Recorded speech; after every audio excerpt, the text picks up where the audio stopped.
la borde, que ¿puedo decir que soy amigo tuyo? Claro.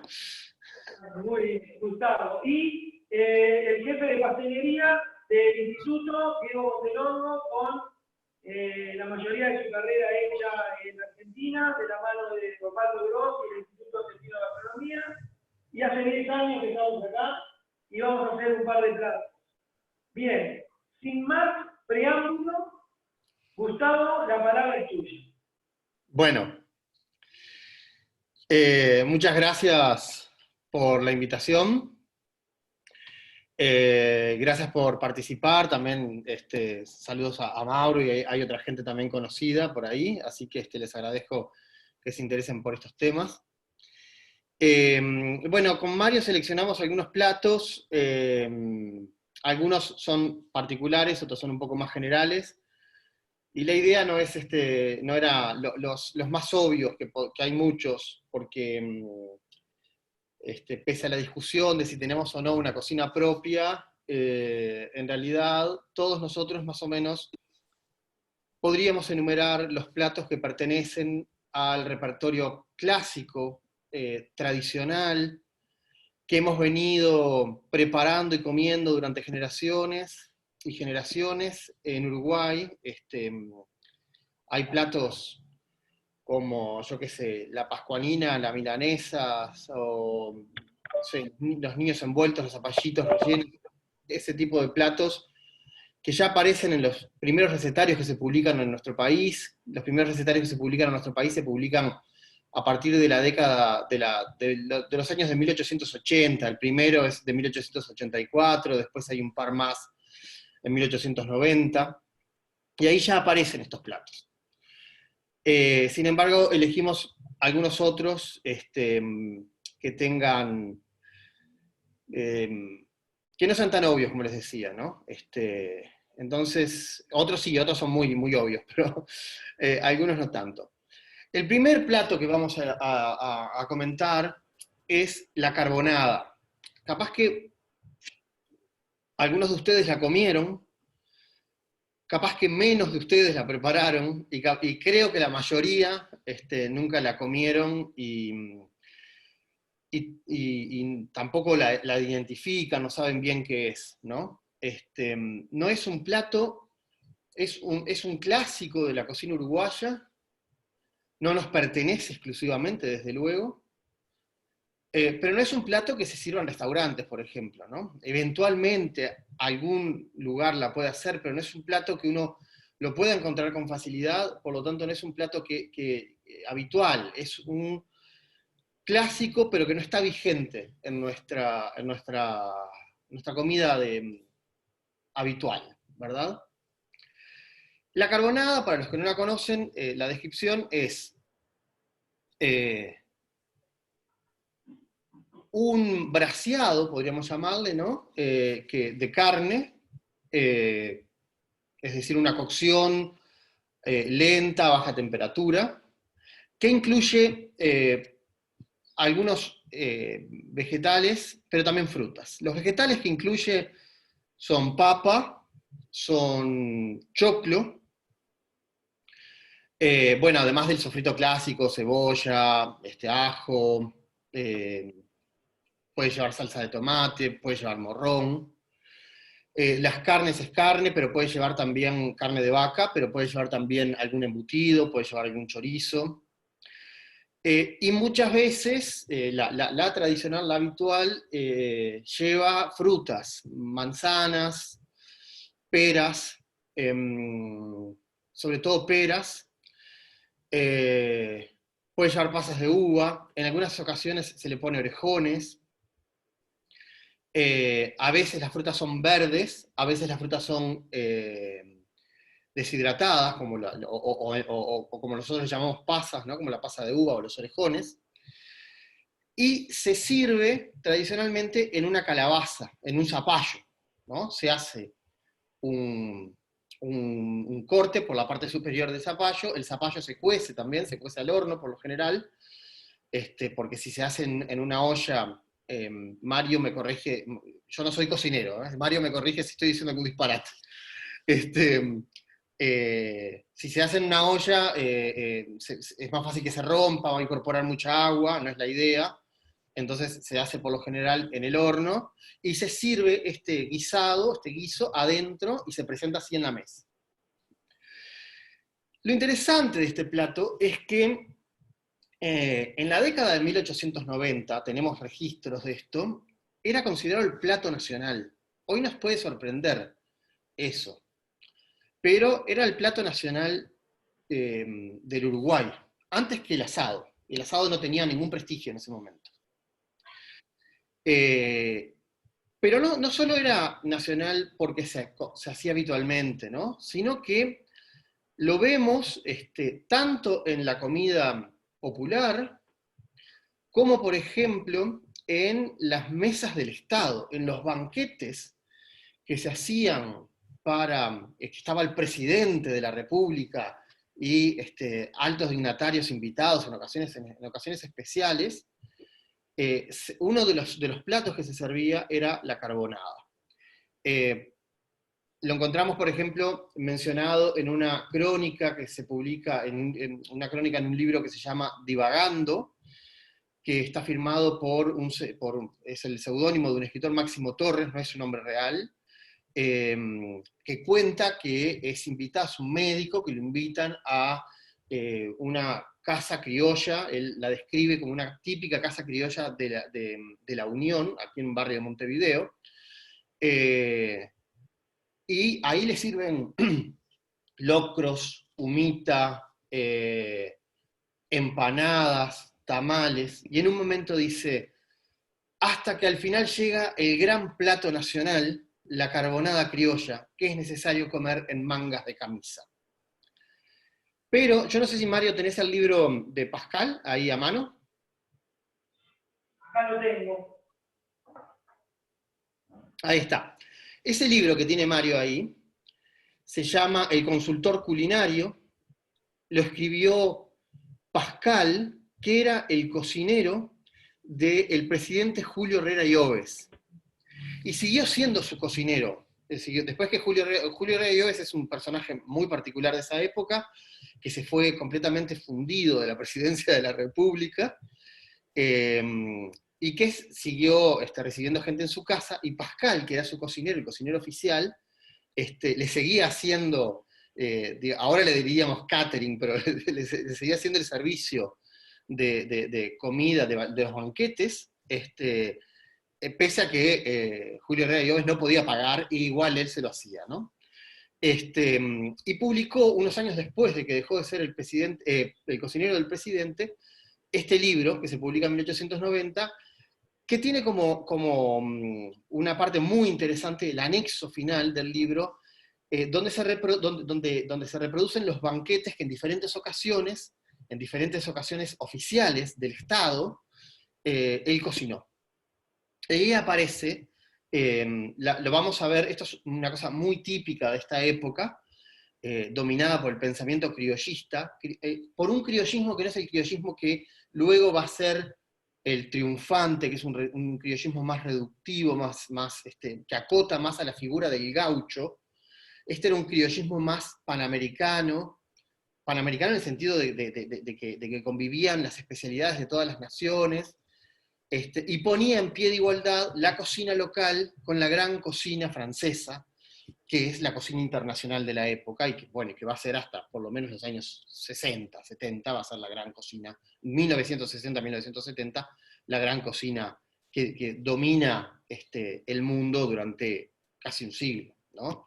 Hasta que empieza, podría ser hasta el final del siglo XX, cuando empieza la revolución del Bulli en Cataluña. Podríamos considerar que todo ese periodo dominó la cocina francesa. Entonces,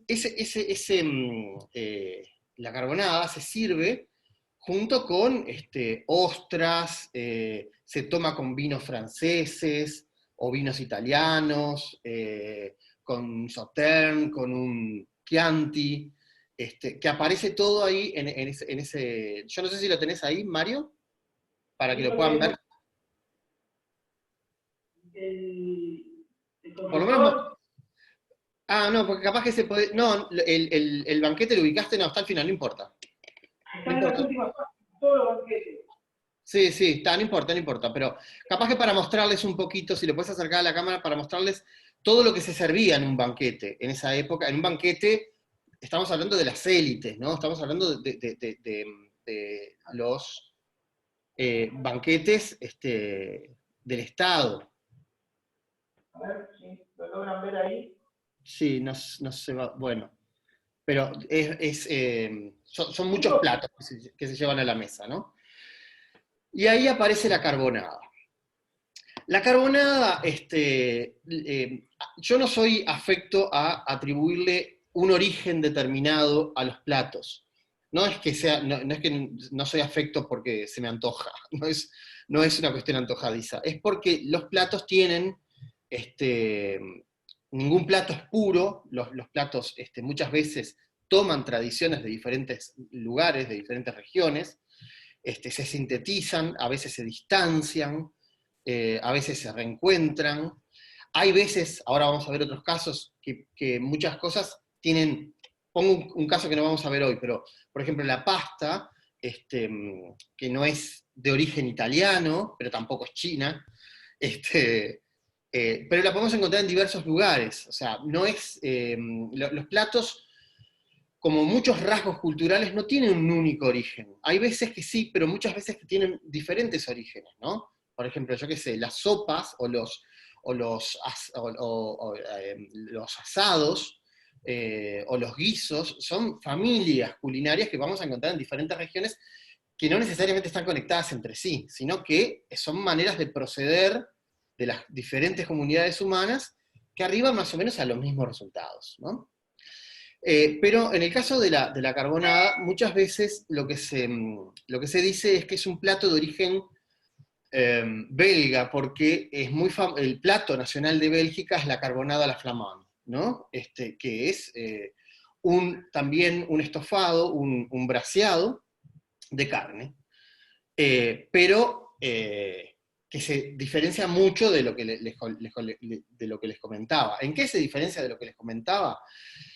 Que en la carbonada criolla, en la carbonada que se comía en Uruguay, pero que se come mucho en Argentina, que se come mucho sobre todo en las provincias del norte, que se come también en Bolivia, que se come en algunas regiones de Chile, que se come en algunas regiones de Perú, tiene los productos típicamente americanos. ¿Cuáles son esos productos típicamente americanos? Bueno, el maíz para empezar, y el zapallo, ¿no? En algunos casos puede incluir porotos también, que son productos americanos, ¿no? Entonces, en este plato vemos la tradición, sobre todo de tipo andina, en la cocina, ¿no? En algunos lugares que le incluyen frutas, esto es muy típico de algunas regiones del norte de Argentina, y las carbonadas que se hacían por las recetas que conocemos a fines del siglo XIX en Uruguay, que también llevaban frutas, era una demostración de riqueza, porque obviamente las frutas son de temporada, duran muy poco tiempo, y no eran accesibles para todo el mundo, y menos en una zona como en Uruguay, ¿no? Que tiene una tradición de agricultura y horticultura bastante escasa, digamos, ¿no? Este no es un país precisamente agrícola, es un país marcadamente ganadero, ¿no? Entonces, algunos le atribuyen también este origen andino. Puede ser la fusión de estas dos tradiciones, porque la carne no es, la carne de vaca, la vaca, como todos sabemos, es una especie introducida en América, que viene del viejo mundo, por lo tanto, las tradiciones andinas no cocinaban con vaca, ¿no? Esto es lo que podemos decir para la carbonada. ¿Hay algo, Mario, o alguien que quiera hacer alguna pregunta? Sí, yo quería agregar alguna cosa más. Antonio. La sorpresa que me llevé, no, hoy tenemos a Mauro Fernández, que es el chef ejecutivo de Sheraton, Aloft y Four Points, que está haciendo alta cocina uruguaya en hoteles 5 estrellas, en un muy buen nivel. Y la sorpresa que yo me llevé hablando con colegas, fue que hace 20 años aproximadamente, 25 años, tuve el primer encuentro con este plato. Y cuando uno le dice, bueno, lleva fruta, lleva pasa, lleva zapallo, es todo dulce, y uno le va buscando la vuelta, pero también se cocina con grasa. ¿Sí? Y lo que decía Gustavo es importante, yo me imagino a Mauro haciendo banquetes de 200 personas con una porción lenta, para que no se desarmen los ingredientes, para que si se termina con arroz o con pasta, estar pendiente de todo esto, porque si bien es un ensopado, también tiene que llegar en una forma, ¿no? Y la primera vez que la comí fue en Mercedes, y me lo trajeron en un zapallo que después se comía también, toda esa parte. Y es una sorpresa, para el que nunca haya comido una carbonada, está buena la mezcla de grasa, de carne, si hay algún chorizo también, un pedazo de panceta, y estos productos con un tono dulce. Yo la verdad que me sorprendí con eso. Y bueno, hasta el día de hoy la seguimos haciendo y enseñando a los alumnos. ¿Tiene alguna pregunta alguien con respecto a este plato o seguimos con otro?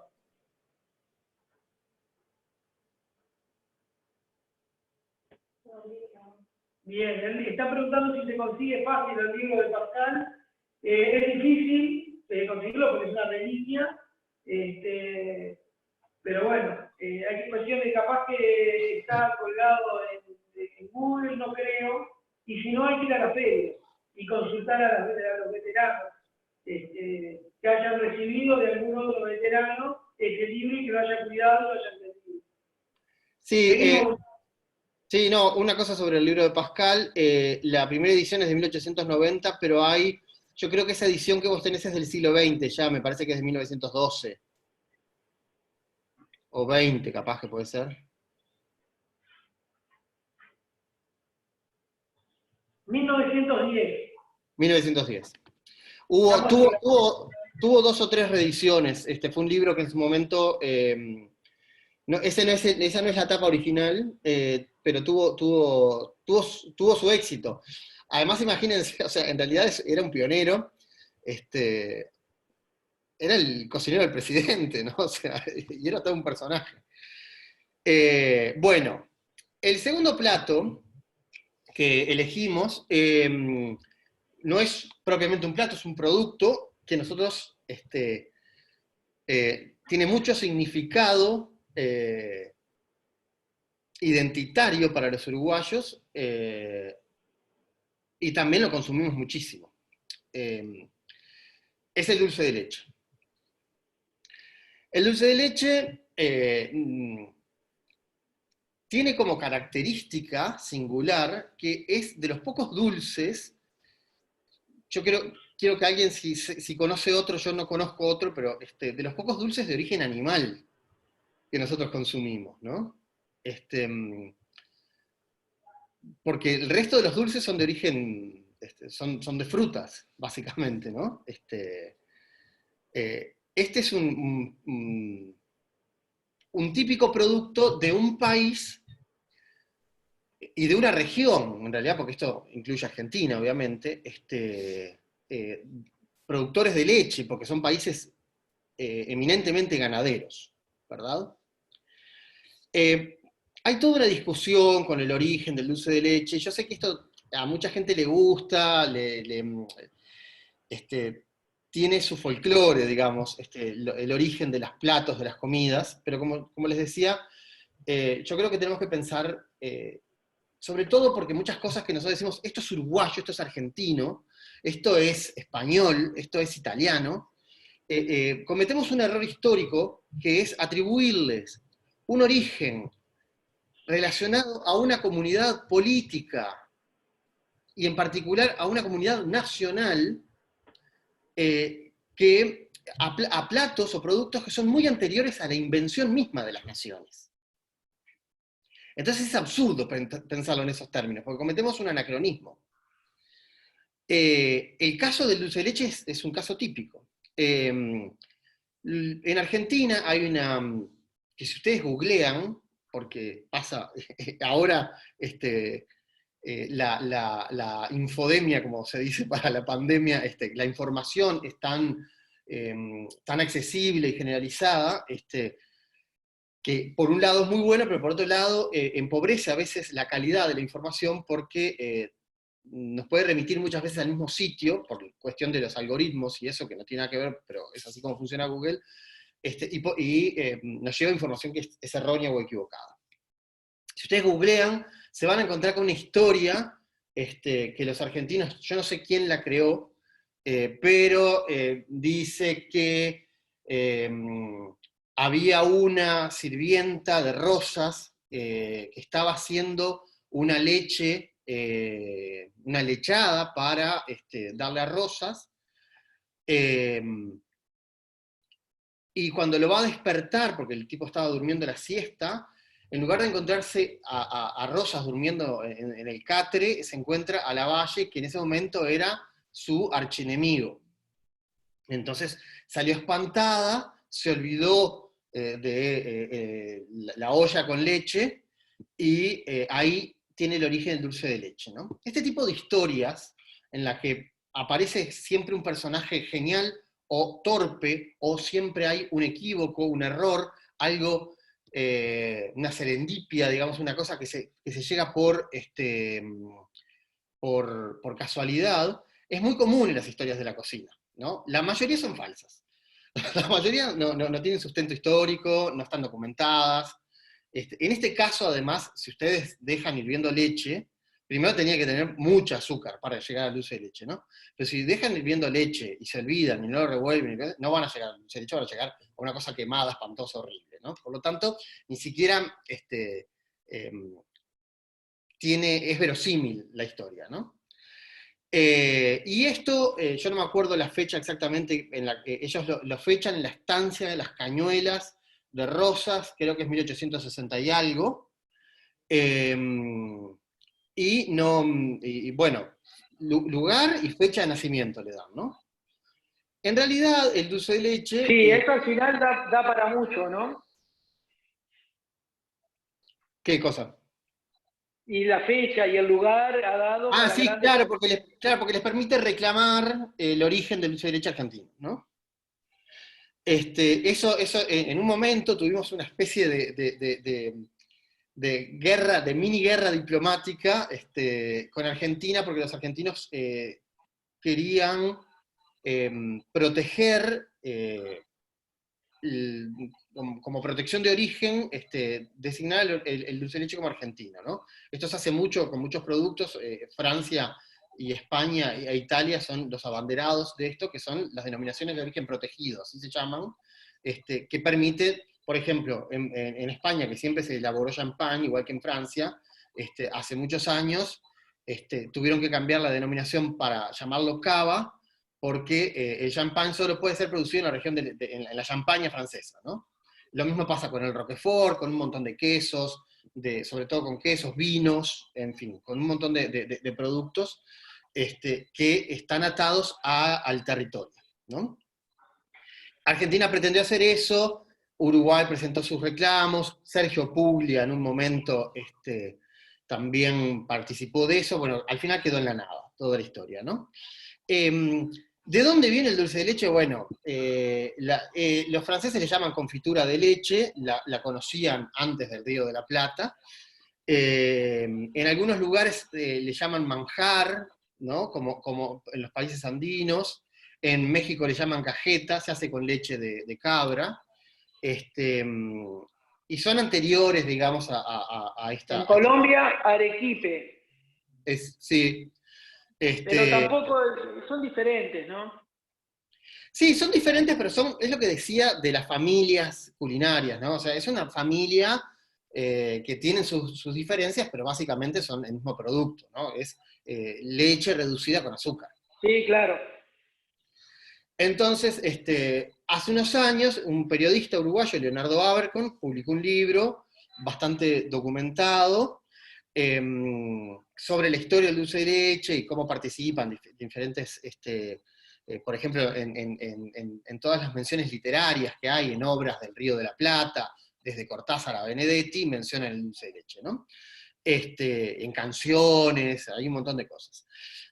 Ahí descubre él una carta que se había publicado ya en el Archivo Artigas, que es del año 1818, si no me equivoco, en la que Artigas le manda a alguien una serie de instrucciones, hace esto, lo otro, y dice, y te mando 6 cajas de dulce de leche, ¿no? En 1818. Quiere decir que la historia de Argentina está documentadamente, o sea, hay documentos que prueban que es falsa o errónea o equivocada. ¿Tá? ¿Qué pasa con el dulce de leche más a nivel cultural? Bueno, que a nosotros nos encanta el dulce de leche. Antes, cuando, digamos, el comercio y la producción de dulce de leche no llegaba a Europa, porque era una cosa que agradecían mucho la gente que vivía en Europa en los años 70, sobre todo los exiliados. En el libro de Abercrombie se cuenta, por ejemplo, Wilson Ferreira, Aldunate, cuando recibía un tarro de dulce de leche, hacía una fiesta, cómo lo comía, etc., ¿no? Ahora en España lo hacen, una estrella, lo hace una multinacional, ¿no? Se encuentra fácilmente. Pero antes era más difícil de encontrar, y los uruguayos sentían, como a veces, como pasa con el asado, como pasaba con el mate también, esa especie de síndrome de abstinencia, digamos, que se morían de ganas de comer dulce de leche. El dulce de leche lo que ha hecho en la pastelería, sobre todo de Uruguay, es ha construido un verdadero imperio porque ha colonizado todo. Yo un día me tomé el trabajo en una importante confitería de acá, de Montevideo, de ver cuántas más, de la cantidad total de variedad de masitas que había, eran algo así como 35, y en 30 había dulce de leche, ¿no? O sea que el dulce de leche está presente en todos lados. A los europeos no les gusta, les parece demasiado dulce, no están acostumbrados a eso. En América se come mucho más dulce que en Europa, y nosotros sí estamos muy, muy acostumbrados, y lo comemos del tarro, o los cañones con dulce de leche, que son cantidades, digamos, que en otros lugares les parece como que no. Pero para nosotros tiene un significado cultural y de identidad muy, muy importante. Vamos al siguiente. No sé, ¿tienen algún comentario, alguna consulta, Mario? No, que el dulce de leche, yo que he tenido la posibilidad de andar por el mundo, siempre me llevo un tarro, pero cuando se termina tenemos la posibilidad de hacerlo. Y es tal cual, para el europeo le resulta demasiado dulce, son más de otro tipo, de más cremas, un poco más suaves, pero también convengamos que en cualquier parte del mundo, bien combinado con algo, el dulce de leche no falla. Claro. ¿Sí? ¿Alguna pregunta? Bueno, hemos tenido, me había olvidado, hemos tenido varias tenidas con chefs amigos que de Argentina, de Paraguay, ¿sí? Y de México, y bueno, también cada uno lo reclama como suyo o algo parecido, y normalmente siempre termina de que el dulce de leche es argentino, de la Argentina. ¿Entendés? Y ahí ya se desvirtúan las conversaciones y todo. Pero es un gran vinculante de conversaciones entre colegas el dulce de leche. Claro. Sí, tenemos que aceptar que Argentina es más famoso en el mundo que Uruguay, entonces también los europeos, pasa con el asado, ¿no? Para ellos el asado es argentino porque conocen a más argentinos. Sí. Bueno. Ahí Diego, que es un profesor invitado acá del instituto, también que trabajó en Francia, reafirma eso, que ellos, los franceses dicen que es creme caramel, la crema de caramelo, que también lo reivindican como de ellos. Pero bueno, en definitiva el dulce de leche es uruguayo y no hay más discusión. Claro, eso es una cosa que tenemos que, digamos, para pensar un poco más el viaje de los productos. Sí, pero sí, salirnos de lo que yo les decía de los nacionalismos y de un origen único, porque también algunos señalan que el origen del dulce de leche es la India, lo cual tiene como visos de verosimilitud, porque la caña de azúcar es originaria del sudeste asiático, se introdujo para empezar, hace 300 años no se consumía azúcar en el mundo, muy poco, era considerado una medicina. Después, con la ocupación de las Antillas por parte de los ingleses y los holandeses, y también de algunos archipiélagos en el Pacífico, se empezó a producir a nivel industrial azúcar y empezamos a consumir de manera masiva azúcar, con todos los problemas que tiene eso para la salud. Pero claro, es probable que tenga un origen indio porque la caña de azúcar estaba ahí y son grandes consumidores de leche. Los hindúes no comen vaca, pero sí toman leche, ¿no? Entonces puede ser verosímil ese origen indio del dulce de leche. Bien, Pero seguimos. ya termino con esto, es un concepto que voy a repetir. Lo que tenemos que entender es que muchas cosas no pertenecen a un país, sino que son de regiones mucho más amplias, ¿verdad? Vamos ahora con otro plato, con otra preparación muy típica del Uruguay, que también está sujeta a discusiones sobre su origen, que son las tortas fritas.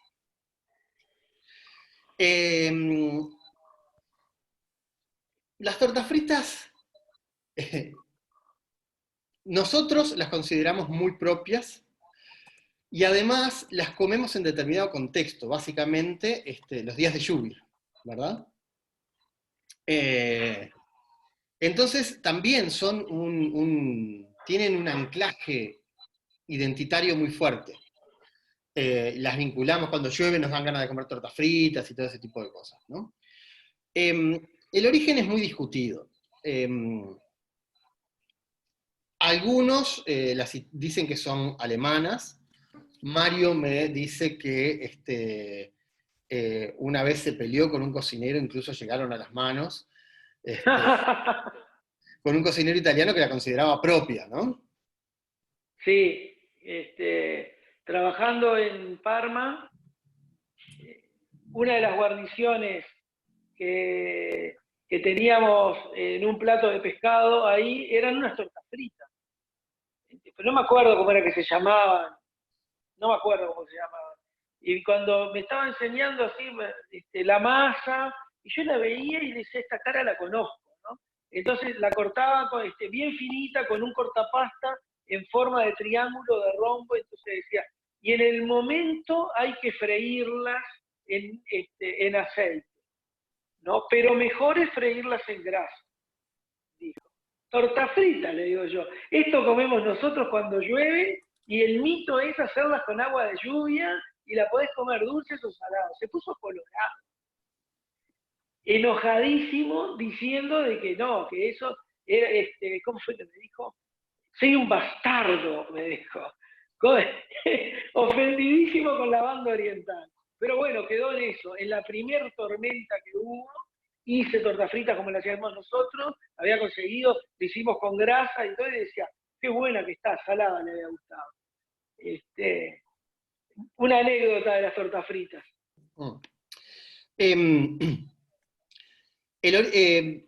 También, si ustedes buscan sobre por qué se come los días de lluvia tortas fritas, van a encontrarse con una serie de explicaciones que a mí no me resultan consistentes, porque dicen, bueno, porque cuando llueve hay agua para hacer la masa, ¿no? Y va a decir, pero sí, a ver, si los uruguayos tomaban, estamos hablando de siglo XIX, ¿no? Tomaban mate todo el tiempo, evidentemente en Uruguay sí, déficit de agua no había, ¿no? No necesitaban que lloviera, unas pocas gotas para hacer la masa de la torta frita. Hay un libro que escribió un periodista argentino que firmaba con el seudónimo Fray Mocho, que se llama Viaje al país de los matreros, es del principio del siglo XX. Lo pueden encontrar en PDF, si lo buscan un poco, está disponible en la web.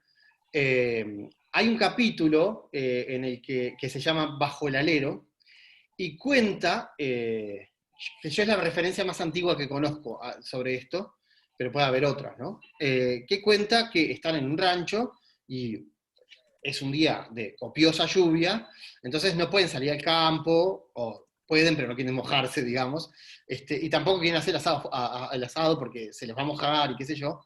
Entonces pican, en ese caso pican ubres, y derriten la grasa, y hacen tortas fritas, ¿no? Es como la referencia más antigua que yo conozco sobre esta costumbre, que me parece interesante porque, eso sí, parece verosímil, se quedan en el rancho el día de lluvia, hacen una cosa que no es el asado o el puchero. Por lo general esas cosas, esos ranchos no tenían ventilaciones, ¿no? Entonces, se cocinaba afuera. Eh, entonces, suena lógico, que lo hagan. Es una variedad también, en el campo uruguayo, en el campo del Río de la Plata, uruguayo, argentino, del sur de Brasil, era muy infrecuente conseguir pan. Cuando había pan, las pulperías subían unas banderas blancas, para anunciar, porque no había, no, no somos un país, no somos una civilización del trigo nosotros, ¿no? Tampoco del maíz como el resto de los países de América Latina.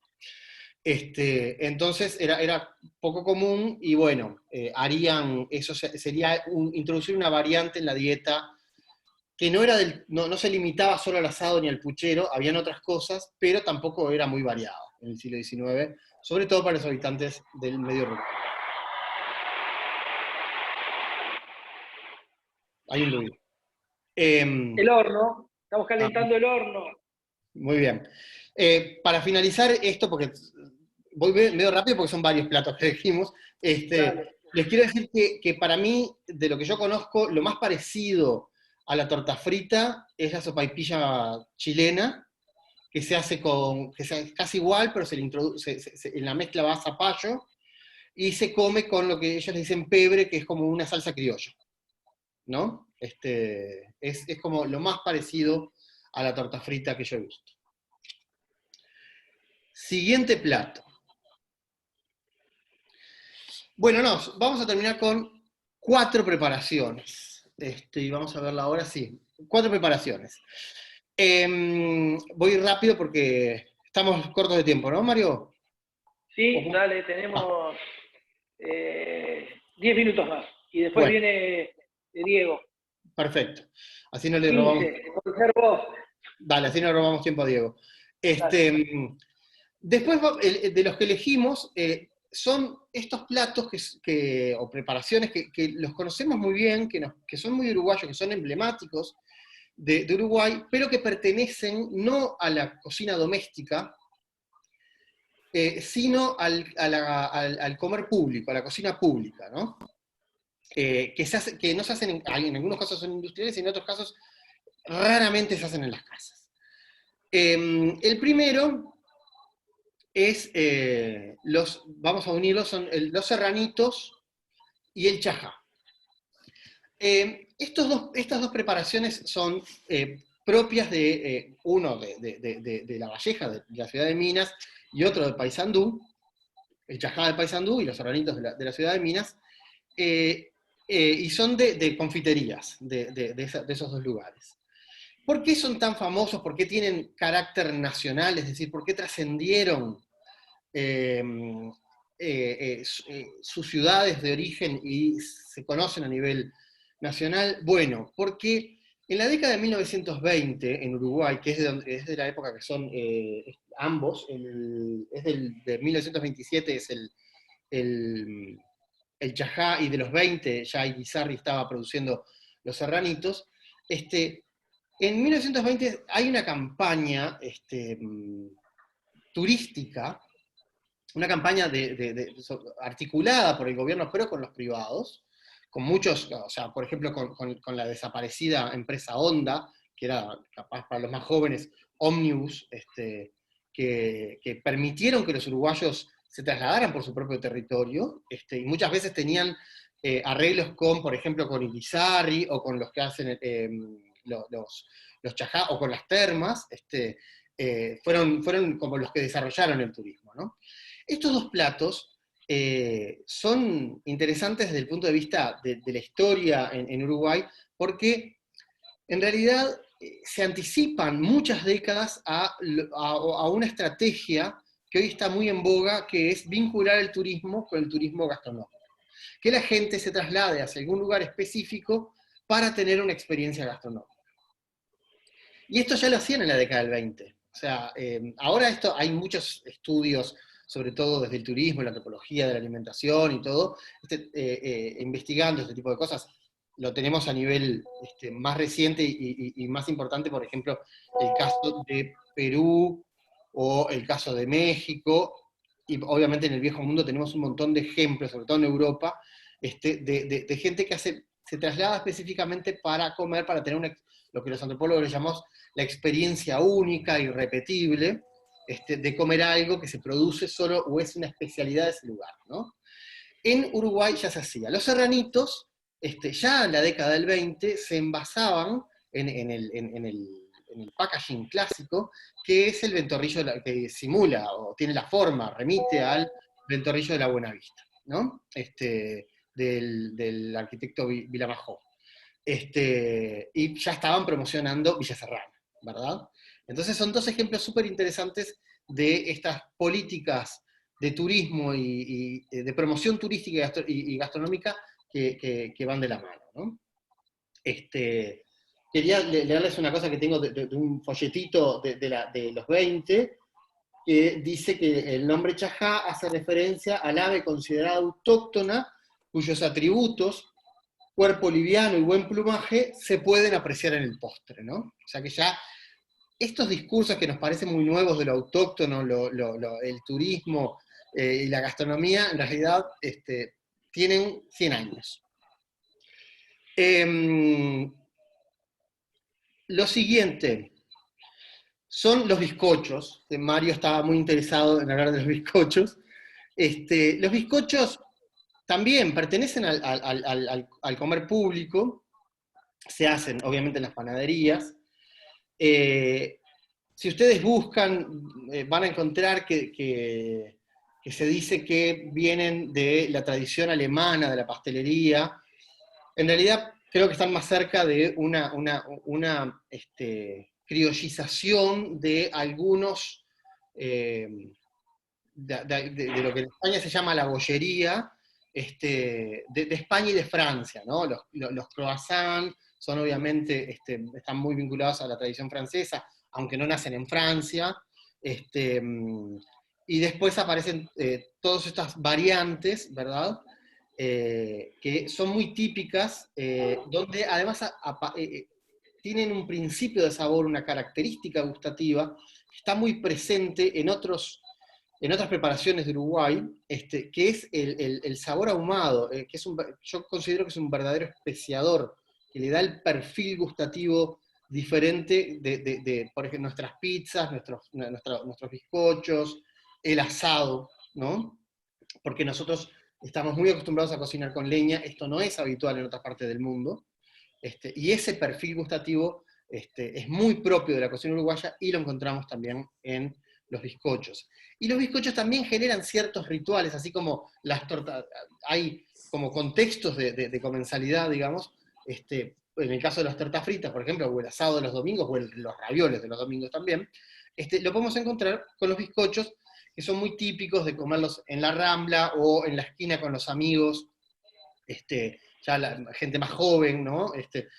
Están muy asociados al mate, aparecen en recetarios, si no me equivoco, en el de Pascal, no, no es en el de Pascal, perdón, es un recetario de 1917 que aparecen ya mencionados, no, sí, en el de Pascal también aparecen bizcochitos para el mate, ¿no? Están muy asociados al consumo de mate, y también tienen un peso específico para nuestra identidad culinaria. ¿Alguien tiene algún comentario, alguna pregunta? Sí, del asado, ¿por qué siempre se relaciona un uruguayo con asado, milanesas y algo más? Eso lo vamos a ver en otra, cuando hablemos directamente de asado en otro de los miércoles. Bien, de los bizcochos, todo un ritual. Bizcochos, todo un ritual. ¿Sí? Hay 2 horneadas, una de mañana, cuando uno se levanta, y otra a las 5 de la tarde aproximadamente. Y es como dice Gustavo, la leña, el horno a leña le da un sabor característico, porque aparte pensemos que en ese horno también se cocinan eh, estofados, cerdos, corderos, bizcochos, galletas, todo se va. Y ese gusto en algún momento se va a ir mezclando. ¿Qué podemos decir de los bizcochos y el pan con grasa? Es la gloria. Un buen bizcocho, que quedan pocos buenos panaderos. Es uno de los problemas que estamos teniendo también en Uruguay. Pocos buenos pizzeros, pocos buenos panaderos. ¿Sí? Bien, seguimos con otro, Gustavo. Sí, no, para completar eso, en algún momento la Unión de Panaderos había emitido un sello que distinguía las panaderías tradicionales, sobre todo las que cocinaban con leña. En realidad, la tradición de panadería en Uruguay sufrió mucho en los años 90, cuando llegaron lo que se llaman los puntos calientes, esto con la panificación congelada, medio industrial, que es de muy baja calidad, y las panaderías tradicionales sufrieron mucho. También hubo una reconversión tecnológica por parte de las panaderías, porque empezaron a llegar los hornos de convección eléctricos, y esto facilitaba por un lado la tarea, no tenías que acopiar leña, no tenían problemas con roedores ni otros bichos que llegan con la leña. Entonces era todo más higiénico, más rápido, no hay que prender no sé cuántas horas antes el horno. O sea, los cambios tecnológicos siempre impactan en la cocina. Pero bueno, en un momento se intentó rescatar eso, no tuvo demasiado éxito, pero sí, es para distinguir, la idea era distinguir la panificación de calidad. Por último, el chivito. El chivito es otro plato, este es un plato interesante porque si bien es muy uruguayo, no es algo que los uruguayos cocinen en su casa. La gente cuando piensa en los chivitos, a diferencia de yo que se piensa en, no sé, en un estofado, en los ravioles, el asado, lo que sea, siempre alguien dice, no, o las milanesas, ¿no? Mi madre hacía, mi abuela, mi tía no sé cuál, mi suegra, no sé, siempre hay personas del ámbito doméstico que son especialistas en esos platos.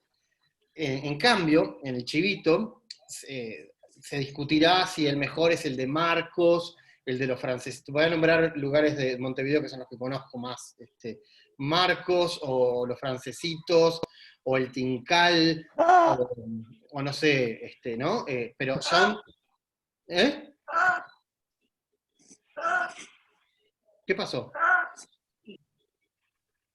Vara Rosena, dicen. No, porque hay un Silvia ruido, dice, había un grito, por eso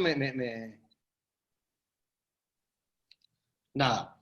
El Bar Arocena era otro lugar típico, ¿no? Es decir, es algo que se hace en lugares específicos. A veces son muy chiquitos, a veces son bares, y a veces son carritos, ¿no? Lugares específicos, y gustan mucho a los uruguayos porque los uruguayos preferimos la yuxtaposición de los productos, o sea, nos gusta que tenga de todo. Y bueno, en estos lugares tienen, sobre todo, yo qué sé, ahí en las bandejitas, cosas que son sacadas, además de latas o de envases, ¿no? O sea, es comida muy industrial, y se le pone un poco de todo, y a la gente le encanta. Hay un micrófono que está abierto, que hace un ruido, no sé si les pasa a todos, pero hay mucho ruido. no, Sí, ya sí. está, solucionado. Vamos a cerrar los micrófonos. Este, entonces, esa lógica de juxtaposición que también se trasladó a algo que es posterior, porque el chivito es de los 40, que es se le atribuye a Carbonaro, si no me equivoco, ahí en el Mejillón, en Punta del Este. La historia ya la conocen, no les voy a repetir eso.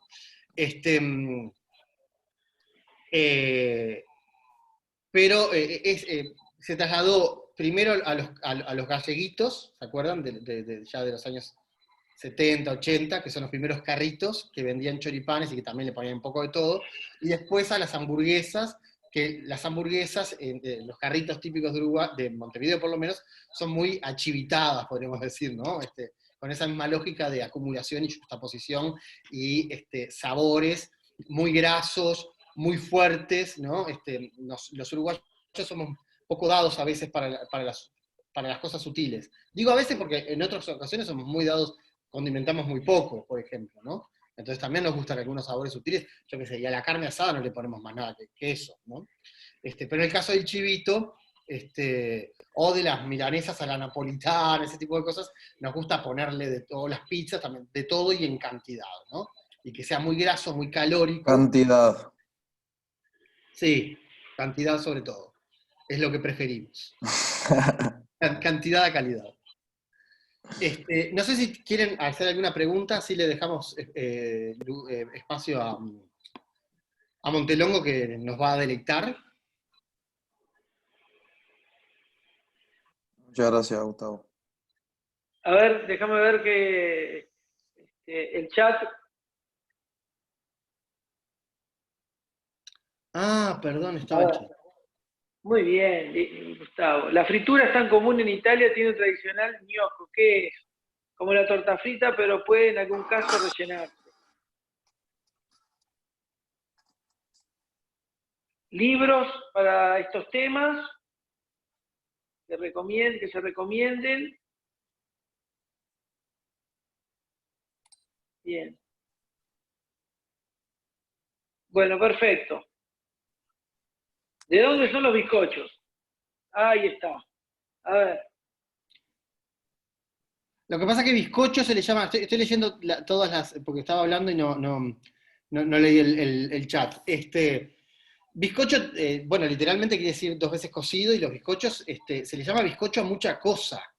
Nosotros le decimos específicamente a eso, pero si ustedes leen, yo qué sé, las relaciones de viajes y eso, sobre todo los transatlánticos del siglo XVIII, XIX, lo que se hacía era cocinar 2 veces para que se mantuvieran durante los meses del viaje más o menos en buen estado.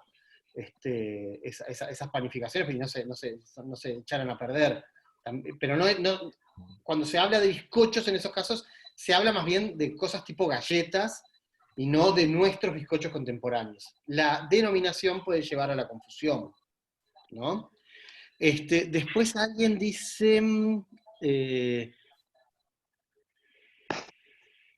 acá Francisco dice, me gustaría Sí, yo. que siempre que los uruguayos, gente de Uruguay, cocineros, estudiantes de cocina, dicen alrededor del mundo de la Sí, comida. a mí me pasa que estoy en el exterior y siempre que hablo con alguien de Uruguay y me comenta de la comida uruguaya, me habla de la milanesa, el asado, la torta frita y alguna cosa más. Teniendo todo el producto autónomo que tenemos muy increíble, siempre ese es el comentario que recibo. El asado y alguna cosa. Vos sos cocinero. Sí. Cocinero no, estudiante. No Aprendiendo. importa, pero venís del mundo de la cocina. Es súper interesante, esto daría para largo. Sí. Brevemente, hay un movimiento que empieza en los 90 en Uruguay, y que está muy relacionado además con la renovación del mercado, llegaron nuevos productos, la valorización de la cocina y la comida, la gourmetización también, a través de publicaciones, de revistas especializadas y de canales y programas especializados, ¿no? Es la época del gourmet y todas esas cosas. Y sobre todo de las escuelas de cocina. Se profesionalizó la cocina, no solo en Uruguay, en el mundo entero. En los 90 hubo un cambio de percepción hacia la cocina. Lo que pasó en Uruguay es que empezamos, sobre los profesionales de la cocina, lo que yo le llamo, tomando un término de Gramsci, los intelectuales orgánicos de la cocina, empezaron a buscar renovar la cocina uruguaya, ¿no? Y ahí empezó muy fuertemente a hablarse de los frutos nativos, de otros productos locales, el cangrejo sirí, el camarón de la laguna, ese tipo de cosas, ¿no? Sí. Esas son propuestas que yo entiendo que vienen desde arriba, desde las élites de la alimentación. No son propuestas populares, no es que la cocina popular busca ser valorada, es la trayectoria que tiene por lo general en otros países, que se empieza a glorificar la cocina indígena. ¿Ah? En el caso de Uruguay, en el caso de Uruguay es súper interesante porque estamos asistiendo a la invención de una tradición. ¿Ah? Pero por lo general viene desde arriba, ¿no? Y es muy reproducido esto en las escuelas de cocina. Bien. Muy bueno, muy interesante. Bien, libros que están pidiendo. Bueno, hay muchos. La cocina uruguaya, como los uruguayos tradicionalmente no le prestamos demasiada atención a la cocina, tampoco los intelectuales le prestaban demasiada atención a la cocina, y a diferencia de muchos países, nosotros no tenemos una larga tradición de reflexión sobre la cocina. Siempre nos pareció un tema bastardo, un tema menor. Sí, secundario, como comer y ya está. Claro, en otros países de América, y ni hablar de los países de Europa, nosotros nos encontramos con una larga tradición de literatura sobre cocina. En Uruguay no. Y los estudios académicos son recientes. De hecho, ustedes me están escuchando a mí, porque soy el primero, ahora están apareciendo otros nuevos, pero soy el primero y casi el único que hay. Soy el que les tocó. Entonces, no sé muy bien qué decirles en cuanto a eso. Yo tengo un libro sobre el asado, es un libro que tiene ya 10 años, que yo reescribiría, no lo voy a hacer, pero reescribiría porque era mucho más ingenuo y conocía menos en ese momento. Yo ahora voy a publicar mi tesis doctoral, lo voy a convertir en un libro, y es específicamente amplía, y es sobre la identidad uruguaya. El título es Identidad uruguaya en cocina, no en la cocina, en cocina, para dar la idea de que todavía se sigue cocinando, porque la cocina, como todas las prácticas sociales, son muy dinámicas y se transforman todo el tiempo. No existe tampoco una identidad uruguaya. Y los uruguayos de hoy no somos los uruguayos del 50, y los uruguayos del 50 no eran los uruguayos del 10, y los uruguayos del 10 no eran los orientales de 1880. Entonces es importante tener en cuenta que se va cambiando y vamos renegociando nuestros compromisos identitarios todo el tiempo. Entonces, mucho no hay. Está lo que hice yo, hay un libro de Valentina Brena sobre la cocina afro-uruguaya, y después hay un libro que es el Mantel Celeste, de Hugo García Robles, que es como la primera reflexión sobre la cocina uruguaya, pero es muy incipiente. Es muy incipiente. Yo creo que... Hay otros. Ahí están 100 recetas uruguayas que sacó Alejandro Sequeira. Son más lo estás pensando más en términos de recetarios, y está Nuestra cocina de siempre, de Hugo Soca, que tiene textos de Ángel Rocco, que es un crítico de arte, de gastronomía, perdón, y hay algún colaborador más que no me acuerdo quién es, Estela de Frutos, alguien más ahí. Hay un buen libro de la nueva cocina uruguaya, Sí. y está, el de Sequeira y el Nacho Quesada, que hace 2 meses que salió. Este salió hace un mes, que se llama 100 recetas uruguayas, y está Saber Cocinar, de Mario Delbo, que es un libro de cocina profesional, pero que es muy significativo desde el punto de vista de la historia de la literatura culinaria en Uruguay, porque es el primer libro para cocineros profesionales, lo que en sí mismo constituye un testimonio, un documento de la profesionalización de la cocina uruguaya. Bien, muy bien. Bueno, vamos preparando. Gustavo, muchísimas gracias. vamos preparando para que Diego empiece a hacer estas dos recetas. Gustavo, como siempre, un gusto. El gusto es mío. Y en 2 minutos ya estoy con Diego en Montelongo aquí haciendo esos postres y los pan con grasa.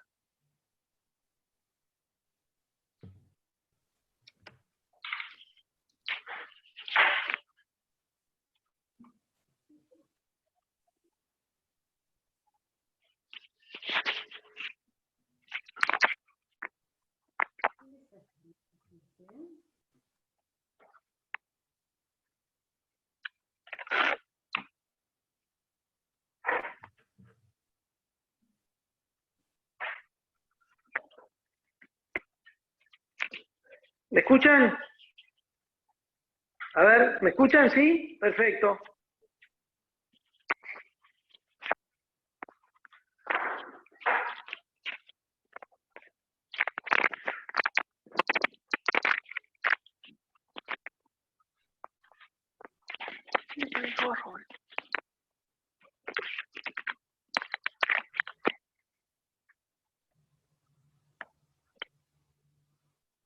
Bueno, ¿me escuchan, chicos?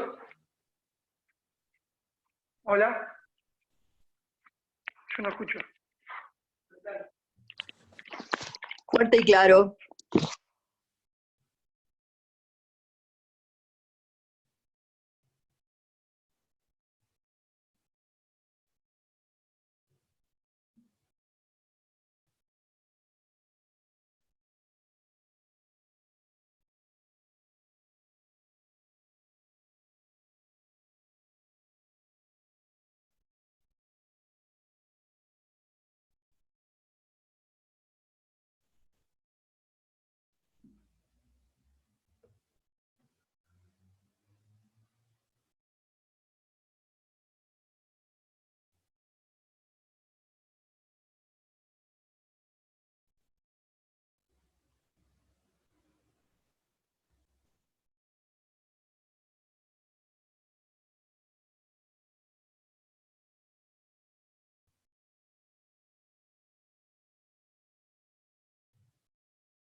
Ahora no se escucha nada.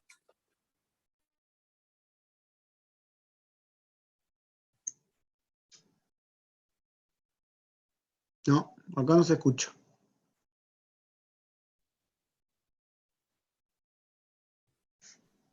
No se escucha.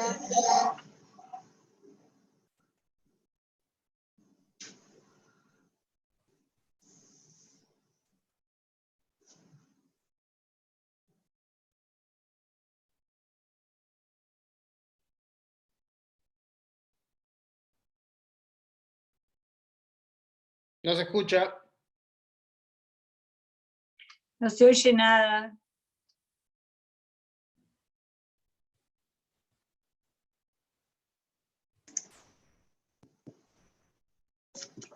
Ahora sí, lo había apagado. ¿Ahora sí? Perfecto, estaba apagado. ¿Me escuchan todos? Ahora sí. Perfecto. Bueno, chicos, vamos a comenzar con una receta de chajá, ¿sí? Una receta de chajá para el chajá. Necesito lo primero que tenemos que hacer, ¿sí? Es un pionono y un merengue seco. Lo que lleva más trabajo realizar es el merengue seco. Para el merengue seco, yo tengo misma cantidad de clara, misma cantidad de azúcar común y misma cantidad de azúcar impalpable. ¿Qué quiere decir esto? Si yo tengo 100 gramos de clara, tengo que tener 100 gramos de azúcar común y 100 gramos de azúcar impalpable. Bien, lo que voy a hacer es colocar en la batidora la clara,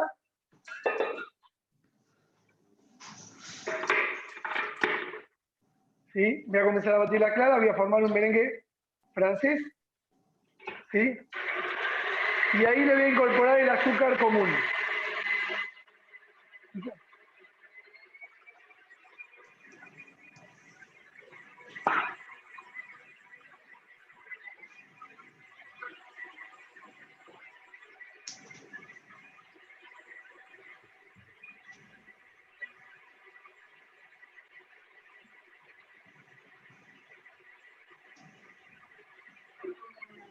le voy incorporando el azúcar en forma de lluvia, ¿sí? Para que vaya levantando la clara.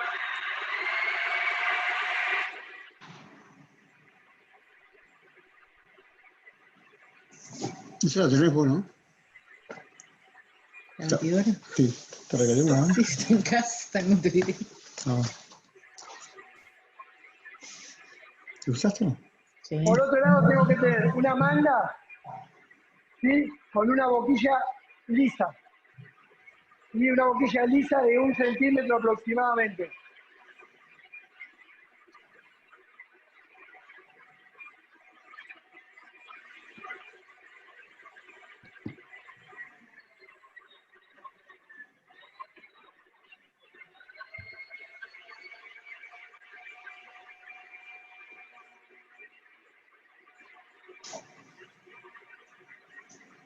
Bien, tenemos que precalentar el horno a 100 grados, ¿sí? Precalentar el horno a 100 grados y tener una placa con papel manteca o, como tenemos nosotros el día de hoy, un chimpac, ¿sí? Una placa antiadherente. Esa la se usaba varias veces. Ah. Vamos. Al lado de la estufa, pobrecito.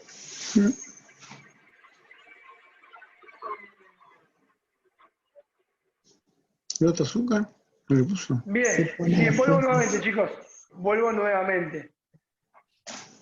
Lo que puse a batir fue 100 gramos de clara con 100 gramos de azúcar impalpable. ¿Bien? Perdón, de azúcar común, disculpe. 100 gramos de clara con 100 gramos de azúcar común. Voy a realizar un merengue francés u ordinario. ¿Bien? Ahí lo pueden ver. ¿Bien? Ahí lo que voy a hacer en la batidora voy a incorporarle el azúcar impalpable. ¿Cuál es la función del azúcar impalpable? La función del azúcar impalpable es cuando yo lo llevo a un horno a deshidratar a 100 grados, como el azúcar impalpable contiene almidón, es un azúcar refinado pero que contiene almidón, va a deshidratar, ¿sí?, los merenguitos de adentro hacia afuera y van a hacer alargar la vida útil de mis merenguitos. ¿Bien? Entonces, a la clara merengadas,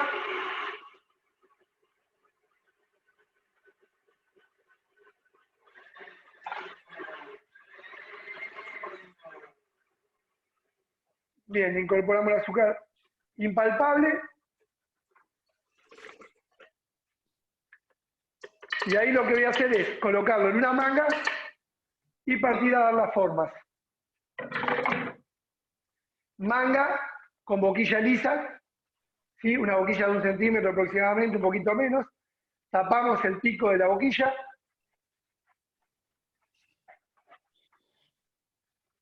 Y ahí vamos a comenzar a colocar el merengue.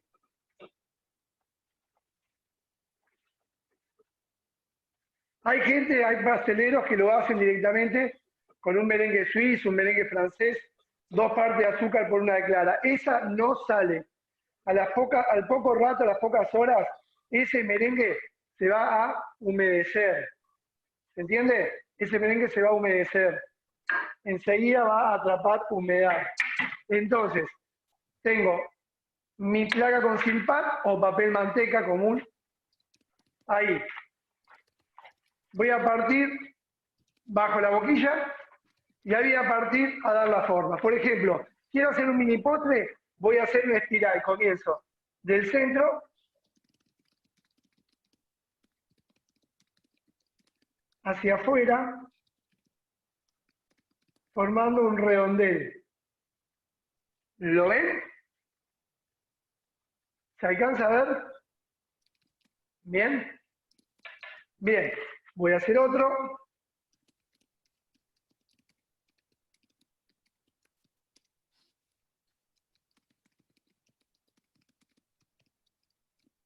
Y después lo que voy a hacer son tiritas.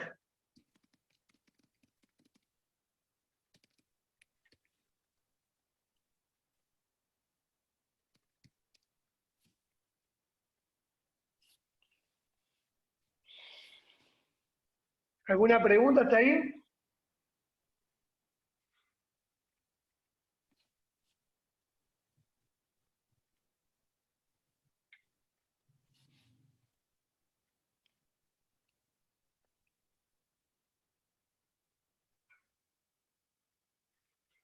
Bien.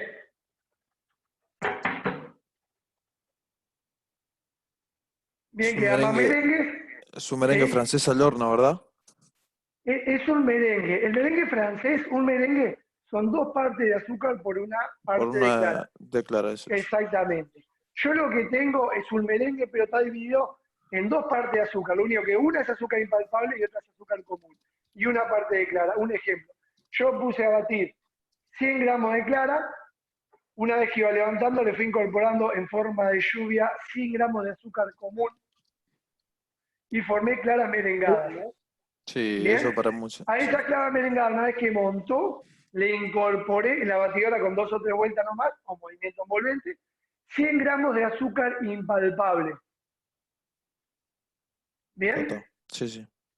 Precalenté un horno a 100 grados, ¿sí? Una estufa se dice a 100 grados, y ahí lo que lo voy a llevar es 2 horas aproximadamente hasta que esté seco y crocante.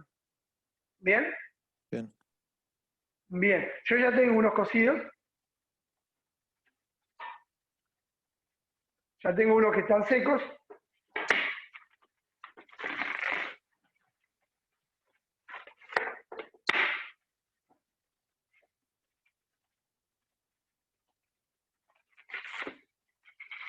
A ver, ¿se escucha? ¿Se escucha el ruido? ¿Sí? Yo lo puedo partir.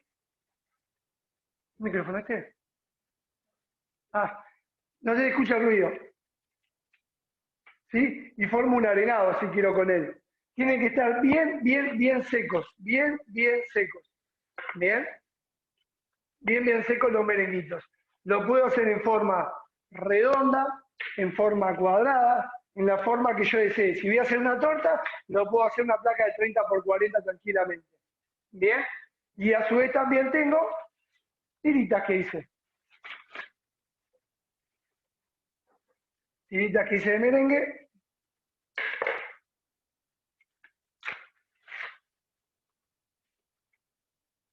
En esta placa acá. Ahí tengo tiritas de merengue, como pueden ver. Están secos y crocantes. Yo si lo aprieto, ahí, lo que hago es un polvo. ¿Lo ven? No queda gomoso. Tiene que quedar un polvo. ¿Bien? Perfecto. ¿Bien? Bueno, lo sequé en una estufa a 100 grados durante 2 horas y ahí tengo una base. Por otro lado, tengo que hacer un pionono. ¿Bien? Vamos a ir a la receta de pionono. Hasta ahí. Al video de pionono, chicos. Un arrollado que por huevo va a tener 20 gramos de azúcar, 20 gramos de harina. Quiere decir que este arrollado yo lo voy a hacer con 4 huevos, 80 de harina, 80 de azúcar. Bien, vamos a la receta de pionono.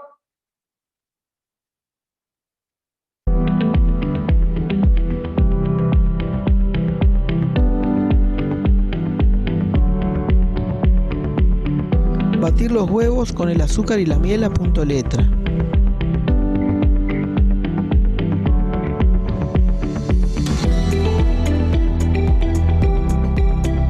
Bien, ahí vamos batiendo los huevos con el azúcar y la miel a punto letra, ¿bien? Bien a punto letra. Incorporar la harina tamizada en la batidora a velocidad baja. Una vez que está firme el punto, le incorporamos la harina en forma envolvente o en la batidora, sin que se baje mucho. Colocar la preparación sobre placas previamente enmantecadas y con papel manteca. Manteca y manteca.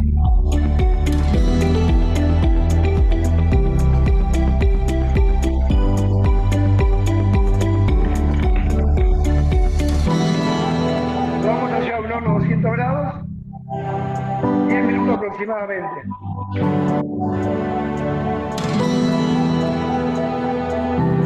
Cocinar en horno a 200 grados centígrados durante 10 minutos. Bien. Retirar y dar vuelta en la Retiramos el horno y misma placa sacamos el enmanteca. papel. Dejar enfriar y retirar el papel. Bien, y ahí tenemos nuestro pionono.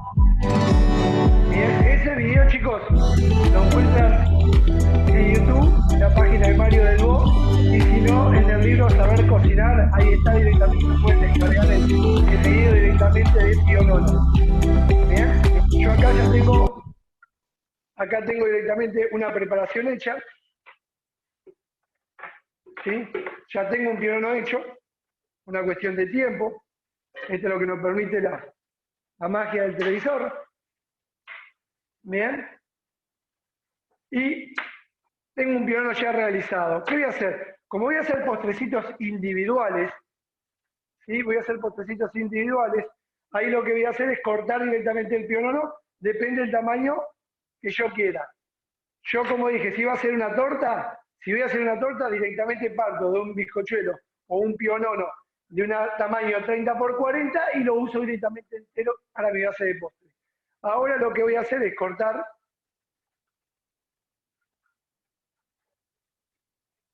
base de pionono, ¿lo ven? Redondos, ¿sí? Parecido al tamaño de mi merengue. ¿Bien? Bien. Yo voy a cortar base de pionono o arrollado o un bizcochuelo, lo que ustedes quieran, ¿sí? Ya ahí es opcional.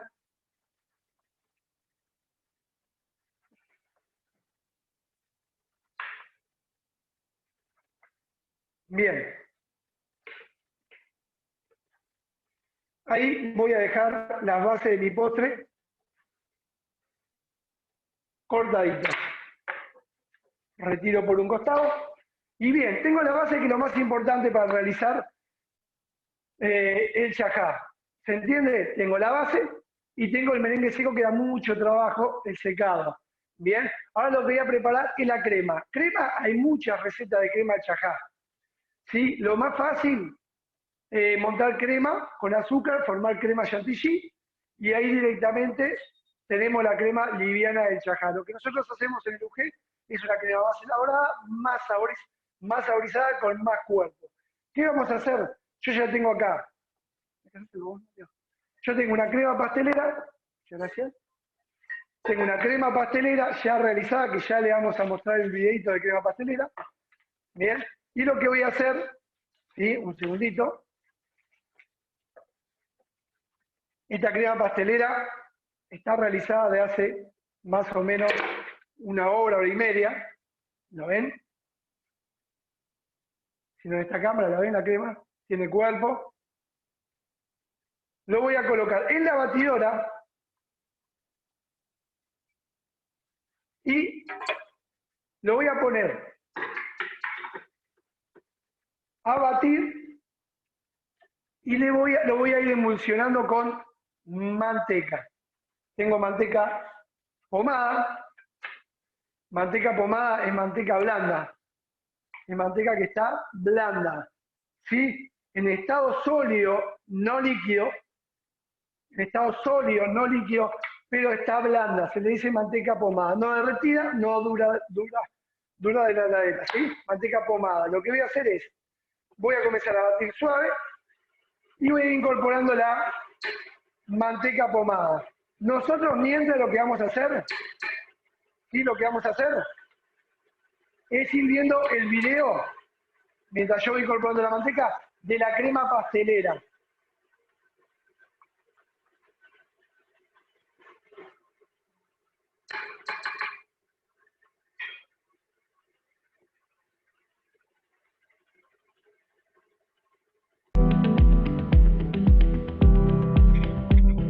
Lo primero que tenemos que hacer ahí, ¿sí? Es calentar la leche. Calentar la leche con 1/3 del azúcar en una cacerola.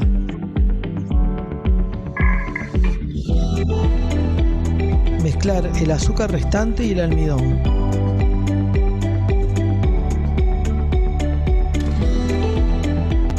Incorporar el jugo y ralladura de limón y las yemas.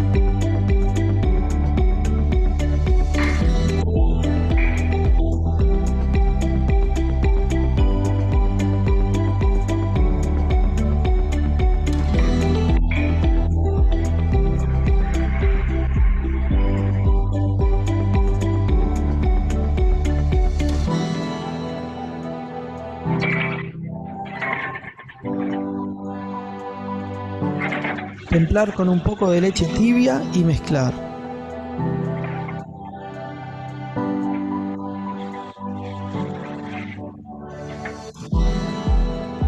Agregar en forma de hilo la mezcla sobre la leche restante.